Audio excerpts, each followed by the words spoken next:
예레미야서 1장 4절로 10절 말씀입니다.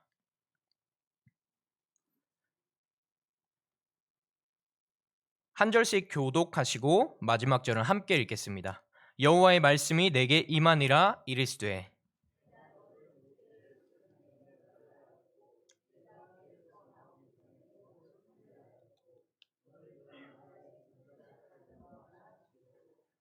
내가 이르되 슬프도소이다 주 여호와여 보소서 나는 아이라 말할 줄을 알지 못하나이다 하니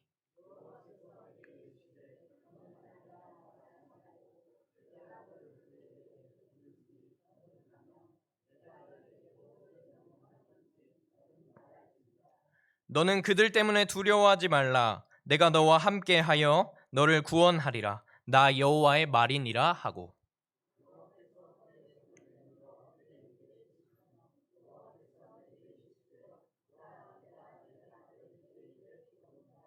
보라, 내가 오늘 너를 여러 나라와 여러 왕국 위에 세워 내가 그것들을 뽑고 파괴하며 파멸하고 넘어뜨리며 건설하고 싶게 하였느니라 하시니라. 아멘. 오늘 함께 나누게 될 예레미야는 자신의 고국인 남유다가 몰락해가는 쇠퇴기였던 BC 627년부터 남유다가 바벨론에 의해 멸망했던 BC 586년까지 이 마지막에 40년 이상의 시기를 조국의 멸망을 예언하고 그것을 경험한 선지자 예레미야에 대한 이야기입니다. 멸망 직전과 직후에 하나님의 메시지를 선포했는데 그 내용은 이렇습니다. 이스라엘 백성들의 죄악을 지적했고요. 죄로 인해서 나라가 망할 것을 예언했고요. 그 예언이 실제로 성취되는 것을 눈앞에서 경험한 선지자이죠. 사랑하는 조국이 무너져 내리는 모습을 본 예레미야의 마음은 너무 아팠습니다. 그 마음을 예레미야는 이렇게 표현하는데요. 9장 1절입니다. 어찌하면 내 머리는 물이 되고 내 눈은 눈물 근원이 될고 죽임을 당한 딸 내 백성을 위하여 주야로 울리로다. 아멘. 제 별명도 나온데 또 온데거든요. 네, 나온데 또 온데와 같이 이런 슬픔과 눈물을 잘 표현했던 기록 때문에 예레미야도 눈물의 선지자라는 별명을 가지고 있습니다.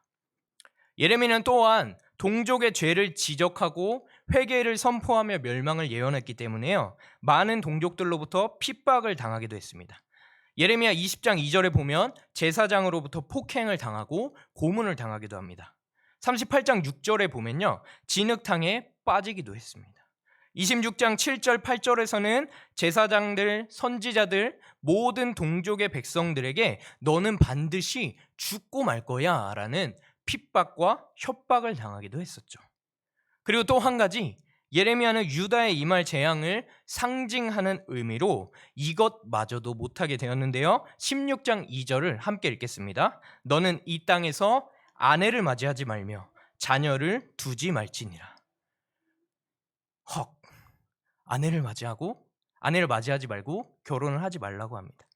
안 그래도 지금 동족들로부터 버림받고 맞고 죽일 거라고 협박을 당하고 있는 와중인데요. 몸도 마음도 너무 괴로운 와중인데 자신의 편이 되어줄 사람이 아무도 없었습니다.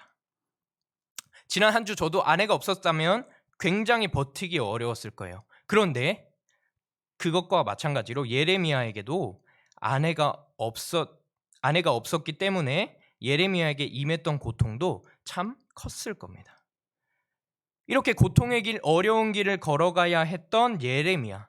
사실 하나님의 진노와 하나님의 심판이 확정되었다. 너희들은 회개해야 된다. 라고 메시지를 선포한다는 건 선포하는 사람도 듣는 사람도 부담스러운 것이었죠. 하지만 누군가는 해야 했기에, 누군가는 하나님의 뜻을 전해야 했기에 그래도 가야만 했던 사람이 예레미야였습니다. 그리고 오늘 본문에서요. 그 첫 걸음을 떼는 순간이 등장합니다. 함께 4절에서 5절 말씀 교독하시겠습니다. 여호와의 말씀이 내게 임하니라 이르시되 내가 배에서 나오기 전에 너를 성별하였고 너를 여러 나라의 선지자로 세웠노라 하시기로. 아멘. 하나님은 먼저 예레미야를 찾아가셨습니다. 이것은 마치 출애굽기 3장에서 하나님이 모세를 찾아가신 것과 비슷합니다. 출애굽기 3장 10절의 말씀, 그리고 오늘 본문 5절의 말씀은 공통점이 있습니다. 그것은 바로 이들의 인생길을 하나님이 미리 다 계획해놓고 찾아가셨다는 겁니다. 출애굽기 3장 10절의 말씀은 이렇습니다. 이제 내가 너를 바로에게 보내어 너에게 내 백성 이스라엘 자손을 애굽에서 인도하여 내게 하리라. 아멘. 모세는 출애굽을 지도하는 지도자로, 예레미야는 여러 나라의 선지자로 이미 하나님이 그들을 인도하실 큰 그림을 다 그려놓고 찾아가셨다는 겁니다. 로마서 8장 30절 말씀처럼 하나님은 이미 정하신 사람들을 부르시고 계신다는 것이죠. 우리 성도님들의 지난 한 주의 삶은 어떠셨나요? 저는 지난 한 주 굉장히 힘든 시간을 보냈습니다. 제가 책임져야 하는 공동체 안에서 몇 년간 묵혀두었던 문제들이 하나둘씩 퍽 터지기 시작한 겁니다. 다들 느끼고는 있었지만 누구 하나 선뜻 건드리지 못했던 그 문제가 제가 오자마자 펑펑 터진 겁니다. 관계 문제도 있었고요. 공동체 문제도 있었고요. 이미 있는 사역들은 계속 진행해야 하는데 문제들까지 터지니까 제가 긴급 소방수가 되어서 이리저리 불을 끌어 다녔어요. 제게 주어진 십자가의 무게가 너무 무거웠습니다. 센터가 있는 흥업에서 당구동까지 10분 정도 걸립니다. 오가는 동안 위로의 CCM도 들어보고요. 기도도 하고요. 어느 날 밤에는 감성 있게 이 아이의 한숨이라는 노래를 부르면서 누가 너의 한숨을 알아줄고 하면서 그렇게 감성 있게 별의별 시도를 다 해봤던 적이 있습니다. 그러던 중에 이런 마음이 들었어요. 왜 하필 나일까? 왜 하필 내가 온 지 4개월밖에 안 됐는데 왜 이런 어려운 문제들이 펑펑 터질까? 이전에 간사님일 때 왜 안 터지고 왜 하필 나한테 터질까? 내 리더십 문제인가? 내가 잘못했나? 난 뭔가 대표 간사의 깜이 아닌가? 내가 그릇이 아닌 건가? 애들이 날 싫어하나? 나를 돌아보기도 하고 공동체 안에서 원인을 찾아보던 중에 이런 확신과 결론이 들었습니다. 하나님이 지금 나에게 보여주시는 이유가 있다. 하나님이 나한테 이것들을 겪게 하시는 데에는 분명히 이분이 미리 그려놓으신 큰 그림 안에서 내가 그것을 보고 느끼고 겪고 성장하게끔 하시기 위해서 나한테 그런 것들을 보여주시는 것이다 라는 생각이 들었습니다. 그리고 하나하나 해결되어져 갔던 그런 문제들과 또 그러한 과정들을 통해서 더 깊이 있는 관계들이 되어가는 걸 보면서 이 생각에 확신을 가지고 또 앞으로도 문제들이 남아있지만 그래도 그 가운데 계속해서 하나님이 주신 이 걸음, 이 시간을 묵묵히 걸어가 보려고 합니다. 그리고 오늘 5절에 나오는 구별하다라는 의미도 있죠. 구별하다라는 원어적 의미는요, 특별한 용도로 사용하기 위해 다른 것들과 구분해서 따로 두는 것을 의미합니다. 이것은 무엇입니까? 다른 말로 하나님을 위해 따로 구별해야 한다는 뜻입니다. 하나님을 위해 나의 성격, 나의 성품, 나의 시간, 나의 장소 등 오직 그분만을 위해서 따로 구별되어져야 한다는 뜻입니다. 하나님은 오늘 예레미야에게 이렇게 말씀하시는 겁니다. 너는 내가 구별한 사람이야. 나의 메시지를 전하기 위해 온 세상의 예언자로 너가 태어나기 전부터 내가 세웠어. 그러니까 너는 이제 나를 위해 너 자신을 거룩하게 구별해야 돼. 여러분, 혼란한 이 세대 속에서요, 하나님이 없다고 말하는 이 세상 속에서요, 나의 영혼을 위해 얼마나 시간을 하나님 앞에 구별하고 계십니까? 어느 한 묵상집에 와닿았던 글이 있었습니다. 사탄은 크리스천 교사나 부모들의 시간을 달콤한 물질을 내놓고 훔쳐간다. 우리는 하나님의 자녀를 위해 시간을 드리는 일에 인색하다. 이 말을 이렇게 바꿔왔습니다. 사탄은 크리스천들의 시간을 달콤한 유튜브, 인스타, 페북, 틱톡, 쇼핑, 내 돈, 내 스펙, 명품, 좋은 집, 좋은 차 등을 내놓고 훔쳐간다. 우리는 하나님이 사랑하시는 나 자신과 내게 맡겨진 영혼을 위해 시간을 드리는 일에 인색하다. 여러분, 어쩌면 이것이 우리의 모습이 아닌지 모르겠습니다. 예레미야를 포함한 선지자의 핵심 내용은 이렇습니다. 하나님의 얼굴을 뒤로 한 채 행하였던 너희들의 죄악을 뒤로 하고 다시 여호와 하나님께로 돌아가자. 특별히 학개서의 주요 내용도요, 무너졌던 성전을 재건하는 것이었습니다. 고린도전서 3장 16절에 보면 이런 말씀이 나옵니다. 너희는 너희가 하나님의 성전인 것과 하나님의 성령이 너희 안에 계시는 것을 알지 못하느냐. 17절 하반절입니다. 하나님의 성전은 거룩하니 너희도 그러하니라. 아멘. 사랑하는 여러분, 저와 여러분이 하나님 앞에 거룩히 구별되는 하나님의 성전이 되길 간절히 소망합니다. 그래서 나를 부르시고 계획하신 하나님 앞에 하나님의 메시지와 하나님의 뜻을 말하고요, 하나님의 뜻을 실제로 살아내는 저와 여러분이 되기를 간절히 바랍니다. 하지만요, 이것은 말로는 쉽지만 우리의 실생활에 적용하기가 너무 어려운 것이죠. 왜냐하면 우리 인간은 너무 연약하기 때문입니다. 하나님의 부르심 앞에 모세도 그랬고요, 예레미야도 그랬고요, 다 두려움을 표출했습니다. 왜요? 하나님이 말씀하시는 것들을 온전히 지고 가기가 어려웠기 때문입니다. 우리 6절 말씀을 함께 읽을까요? 내가 이르되 슬프도소이다. 주 여호와여 보소서, 나는 아이라 말할 줄을 알지 못하나이다 하니. 좀 더 쉬운 번역본입니다. 그때 나는 여호와 하나님이시여 나는 아직도 어려서 말할 줄도 모릅니다 하고 대답하였다. 여기서 예레미야가 아이라고 한 것은 단순히 나이의 표현이 아니었습니다. 문자 그대로 어린아이를 가리킨다기보다는 경험이 없고 무지한 사람을 가리키는 표현으로 해석하는 것이 좋습니다. 예레미야의 마음은 이러했을 겁니다. 주님, 왜 하필 나입니까? 왜 나를 선지자로 세우길 원하십니까? 나는 선지자가 될 위인도 못 되고요, 어디 가서 메시지를 선포해본 경험도 없고요, 일목요연하게 하나님의 뜻을 잘 전할지도 미지수입니다. 저보다 더 유능한 사람들이 있을 거예요. 동족들에게 이 메시지를 전하라고요? 아니요, 어떠한 벌을 받을 줄 알고요, 어떠한 폭행을 당할 줄 알고요, 저 맞아 죽을 거예요. 저 말고 담대한 사람, 좀 더 잘 준비된 사람을 시켜주십시오 라고 예레미야가 그렇게 하나님께 솔직한 마음을 내놓았을 겁니다. 지난 한 주 동안 예레미야의 이 마음이 저의 마음이었습니다. 하나님의 사역에 동참하는데 저는 부적격자라고 느껴졌습니다. 내가 부족하기 때문에 이러한 문제들이 나오는 거고, 내가 부족하기 때문에 뭔가 하나님의 뜻과 하나님의 영광을 잘 이루지 못하는 거야 라는 생각이 자꾸만 저를 괴롭혔습니다.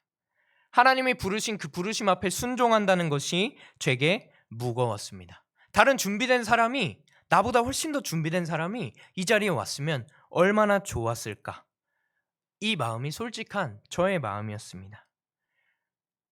여러분, 혹시 지금 이 자리 가운데에도 이러한 마음이 있으신 분들이 계십니까? 나의 부족함, 나의 연약함, 내가 뭔가 하나님의 뜻대로, 내가 뭔가 하나님의 영광을 위해서 살아간다고는 하지만 이것을 진짜 내 삶에 이루어내기가 너무 버겁다, 너무 어렵다, 나는 할 수 없어 라고 느끼시는 분들이 계십니까? 여러분, 저와 여러분이 이러한 마음에서 탈출했으면 좋겠습니다. 그래서요, 당연히 우리와는 다른 하나님의 생각을, 하나님의 마음을 평안하게 누리셨으면 좋겠습니다. 하나님의 마음은, 하나님의 계획은요, 지금도 깨지고 흠 있는 그릇을 사용해서요, 당신의 계획을 이루어 가시는 분이십니다. 하나님은 우리가 태어나기도 전에 우리의 모든 날들을 다 계획하셨어요. 우리가 쓰러지고, 우리가 아파하고, 우리가 정녕 하나님을 원망하는 그 날까지도 다 알고 계십니다.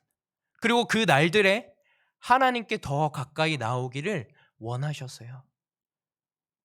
하나님이 반드시 그 날들에 만나 주실 겁니다. 그러한 경험들을 저와 여러분 모두가 하시길 간절히 바랍니다. 그래서 하나님은 예레미야에게도 그렇게 말씀하신 겁니다. 그럼에도 불구하고 가야 한다. 저는 아이라 말할 수 없습니다. 저는 경험이 없습니다. 저보다 준비된 사람을 시켜주십시오. 그런데 예레미야야, 그럼에도 불구하고 너는 가야 돼. 우리 7절부터 9절 말씀을 저 한 절 여러분 한 절 마지막 함께 읽겠습니다. 여호와께서 내게 이르시되 너는 아이라 말하지 말고 내가 너를 누구에게 보내든지 너는 가며 내가 내게 무엇을 명령하든지 너는 말할지니라.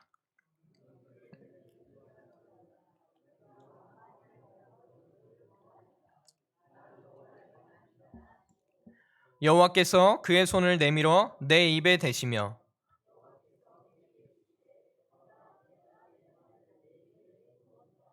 아멘. 하나님은 두려워하지 말라. 내가 너와 함께 하겠다. 내 말을 너의 입에 담아주겠다. 하나님의 언어로, 하나님의 방식으로 타일러 주셨습니다.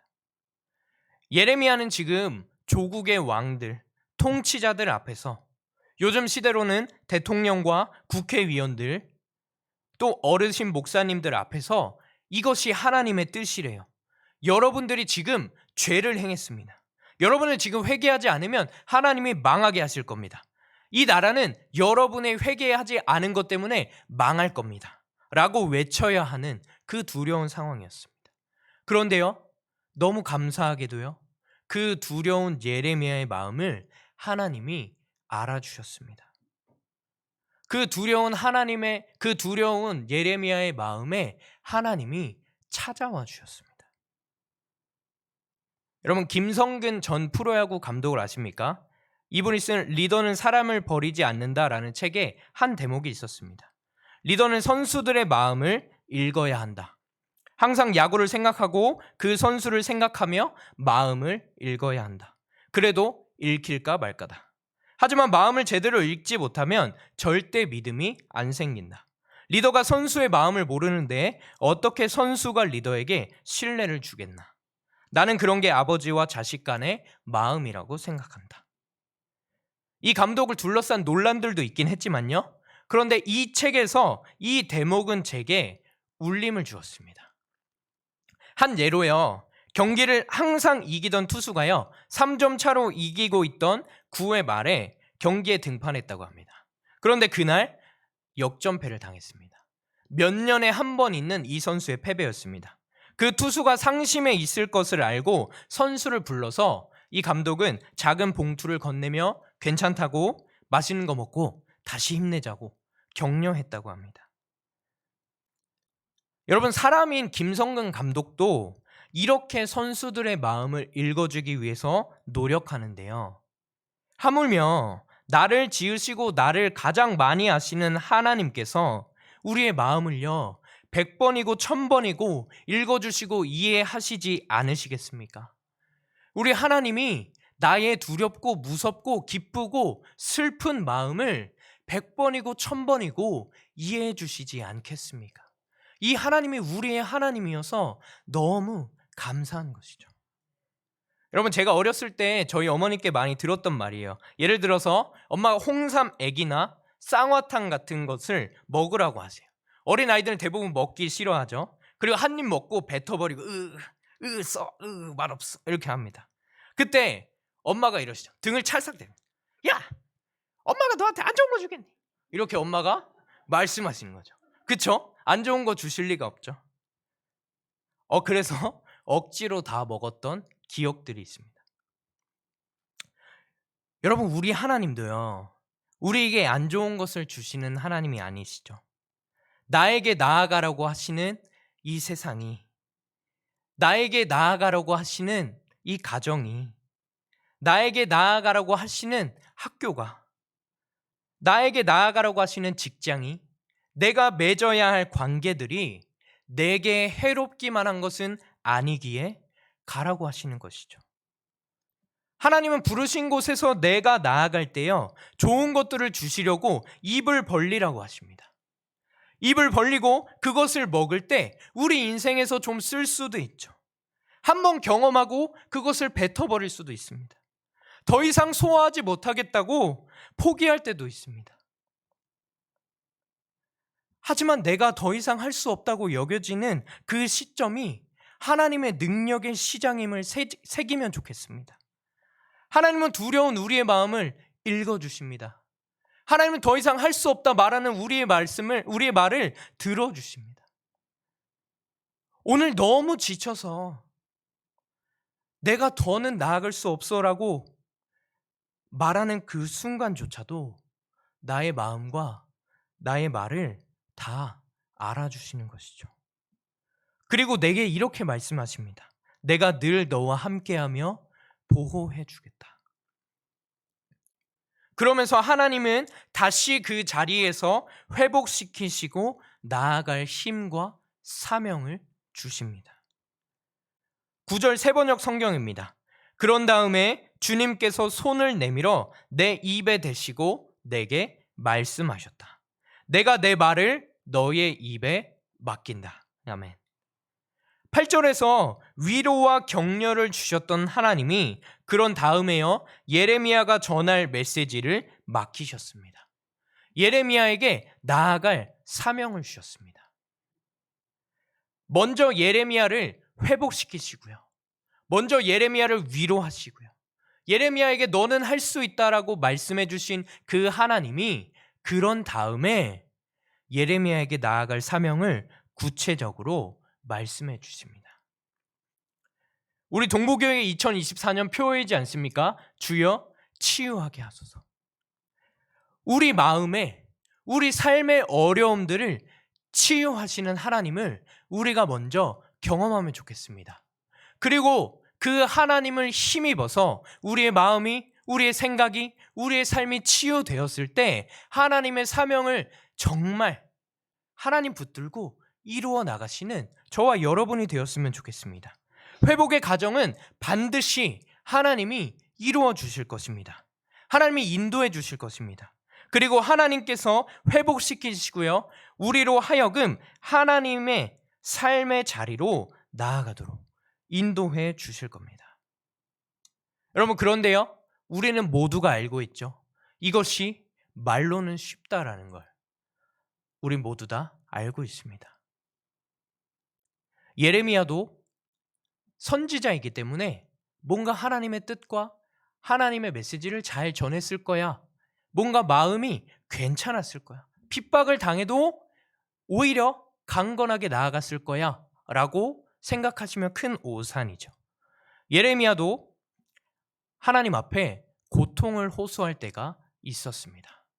하나님 앞에 회복을 당하고 또 그 다음에 하나님이 주시는 메시지들을 살아가려고 노력했지만요, 여전히 그 또한 어려운 공경에 빠져 있었습니다. 15장 18절인데요. 같이 한번 읽어보겠습니다. 나의 고통이 계속하며 상처가 중하여 낫지 아니함은 어찌 됨이니까? 주께서는 내게 대하여 물이 말라서 속이는 신의 같으시리이까? 20장 8절입니다. 내가 말할 때마다 외치며 파멸과 멸망을 선포함으로 여호와의 말씀으로 말미암아 내가 종일토록 치욕과 모욕거리가 됨이니이다. 여러분, 예레미야는 하나님으로부터 얻은 위로에도 불구하고 격려에도 불구하고 어려움이 당하자 다시 하나님 앞에 원망하기 시작했습니다. 여러분, 그런데 이것은 예레미야가 신앙이 없어서요? 믿음이 없어서요? 뭔가 예레미야가 우리보다 못난 사람이서요? 아니죠. 우리와 똑같은 사람이기 때문에 예레미야도 이러한 고통을 호소했던 것입니다. 심지어 예레미야는 자신의 삶과 생일을 비관하기도 했습니다. 20장 18절 말씀 함께 읽겠습니다. 어찌하여 내가 태에서 나와서 고생과 슬픔을 보며 나의 날을 부끄러움으로 보내는고 하니라. 어찌하여 내가 태어나서 내가 이렇게 고생하는가? 내가 이렇게 슬픔을 겪는가? 마치 저의 이번 한 주의 삶과 같이요. 왜 하필 나인가? 왜 하필 온 지 4개월밖에 안 된 나에게 이러한 고통이 있는가? 그러나 예레미야는 이런 심한 흔들림과 탄식에도 불구하고 마침내 하나님의 말씀에 순종하십니다. 여러분, 우리의 삶도 예레미야의 삶처럼 되길 바랍니다. 예레미야처럼 흔들리고 넘어지고 어려운 순간들을 겪는 우리의 십자가 지고 가는 삶이지만요, 끝끝내 하나님이 원하시는 뜻이 무엇인지, 하나님의 말씀을 내가 정말 이루어내고 싶다라고 하는 그런 마음으로 우리의 길을 걸어가면 좋겠습니다. 내가 지고 가는 십자가가 너무 버겁더라도 도저히 한 걸음도 나아갈 수 없다고 여겨지는 그런 흔들림 속에서도 기어코 한 번도 나를 실망시키신 적 없는 그 하나님을 붙들고 살아가는 저와 여러분이 되면 좋겠습니다. 예레미야가 그랬던 것처럼 흔들림 없고 원망 없는 삶이 참된 성도의 삶은 아닌 것 같습니다. 오히려 흔들리고 넘어지고 하나님 앞에 원망하고 뭔가 나를 저주하기까지 하더라도 끝내 하나님께 순종하는 삶, 하나님의 말씀대로 살기 위해 치열하게 노력하는 삶, 이것이 참된 성도의 삶이 아닐까 싶습니다. 저와 여러분 모두가 이 땅에서요, 참된 성도의 삶을 살아 나아가면 참 좋겠습니다. 말로는 쉽지만 정말 우리의 행동 가운데 옮기기엔 어려운 이 삶을요, 묵묵히 이곳에 있는 우리 모두가 한 걸음 한 걸음 걸어 나아갔으면 좋겠습니다. 예레미야도 그랬습니다. 나는 할 수 없습니다. 말하는 그 자리에 오히려 그래도 가라고 말씀하시는 우리 하나님, 그 하나님을 믿고 끝끝내 하나님의 말씀과 하나님의 뜻을 선포했습니다. 우리도 하나님의 부르심과 또 하나님이 우리의 인생 가운데 그려놓으신 이 큰 그림 안에서 오직 주님만 바라보며 흔들리고 넘어질지언정 우리 주님이 걸어가셨던 그 길을 끝까지 순종해내는 우리가 되길 바랍니다. 이 땅에서요, 끝까지 믿음의 경주를 잘 완주하고요, 이 땅에서 흔들리더라도 흔들림 속에 넘어지지 않고요, 넘어지더라도 울더라도요, 여전히 우리 하나님을 붙들고 우리 하나님과 함께 동행하면서, 그리고 사랑하는 나에게 허락해 주신 우리 동역자를 붙들고 서로를 위해 기도하며 이 믿음의 경주를 잘 완성해 나갔으면 좋겠습니다. 그러한 삶을 살아가는 저와 여러분 되시길 주님의 이름으로 간절히 바라겠습니다. 아멘.